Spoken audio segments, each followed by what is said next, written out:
You ever wonder why you can just lose yourself for hours leveling up in a video game, but you struggle to stay focused at work for even 10 minutes? Well, the answer might just be something called gamification. It's this powerful force that's, well, turning our entire lives into a game. But here's the big question.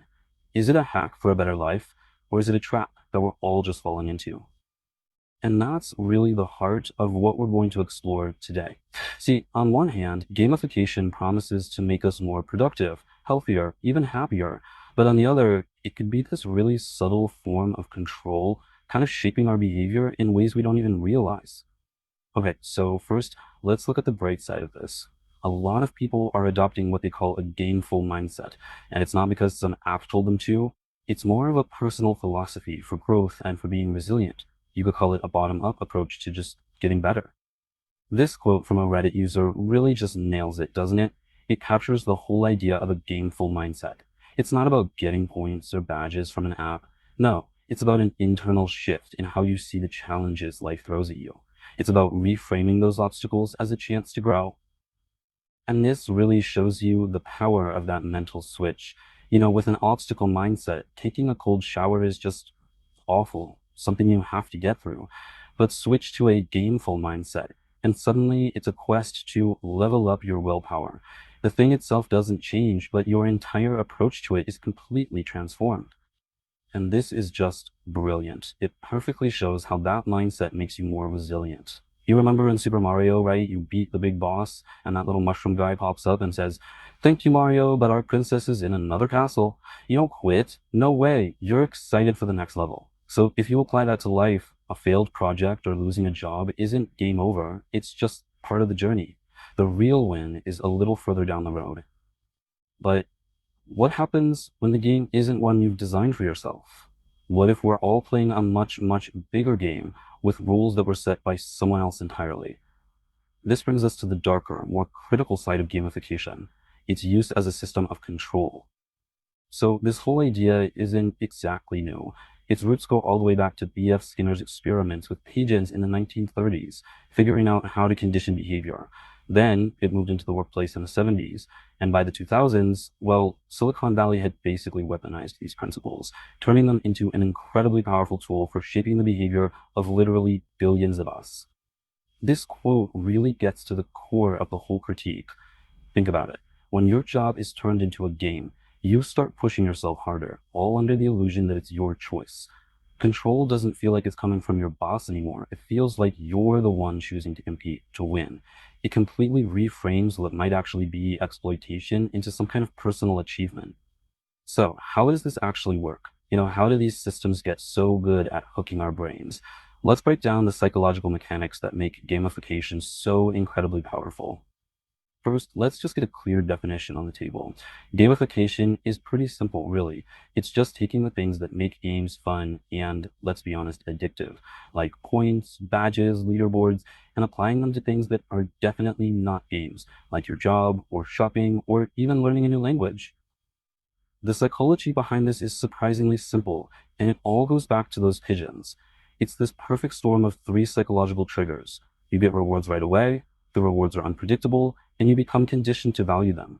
Honestly, it's the exact same formula that makes slot machines so addictive. It creates this little dopamine loop that keeps us glued to our screens, just constantly refreshing for that next little hit. And you better believe businesses have taken notice. I mean, look at the data. It's just wild. Gamification can boost user engagement by 150%, increase online activity, and even get people to spend more money. It is an incredibly powerful tool for driving profits, which is exactly why we're seeing it everywhere, from our shopping apps to dating platforms. And this brings us to the dark side of all this. What happens when our focus on winning the game makes us lose sight of what actually matters? What happens when the game starts playing you?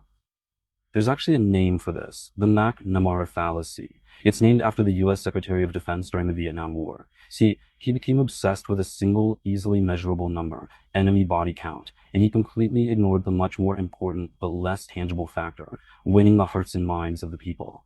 The lesson here is simple, but it's profound. What gets measured gets managed, even if it's the completely wrong thing. Our brains just crave that clear, quantifiable progress, which makes us super vulnerable to chasing numbers that don't actually matter at all. And you see this fallacy playing out everywhere today. It's chasing likes on social media instead of building genuine connections. It's obsessing over the sleep score from your watch instead of just asking yourself if you feel rested. It's trying to quantify beauty with bizarre looks maxing trends. And on a much larger scale, it's things like Amazon's productivity scores for their warehouse workers, or even China's social credit system. We're all chasing numbers that just don't tell the whole story. This creates a really dangerous trade-off. We end up swapping real deep fulfillment, which is hard work and takes a long time, for something called counterfeit fitness. These are the easy, short-term digital wins you get from games and apps.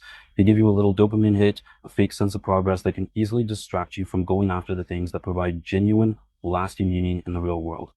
And in its most extreme, most horrifying form, the consequences can be absolutely devastating. This is a true and incredibly tragic story. A couple in South Korea became so consumed by raising a virtual baby in a game that they neglected their real life child, with the most heartbreaking consequences imaginable. It's a truly chilling reminder of the danger of choosing the game over reality. So, what do we do? How do we live in this gamified world? How can we get the benefits of a gameful mindset without falling into all these traps? Let's talk about a framework for playing the game of life without getting played ourselves. I absolutely love this quote from the poker champion Liv Boer. The answer isn't to just stop playing games. I mean, in a world that's full of systems designed to influence us, not playing isn't really an option. The real challenge is to become wise about which games we choose to pour our precious time and energy into. So here's a five-part framework for choosing the right games. First, pick games with long-term goals, things your 90-year-old self would look back on and be proud of. Second, pick hard games. Don't shy away from a struggle. That difficulty is actually what gives the reward its value. Third, pick positive sum games. Games where everybody can win together, not where your win means someone else's loss. Fourth, play athletic games. That just means play for the pure joy of playing, not just to get some reward at the end. And finally, and this is probably the most important one, pick games with immeasurable rewards. Prioritize the things in life that you can't put a number on, like love, purpose, and meaning. In a world that's designed to play you, the most radical thing you can do is choose your own game, your move.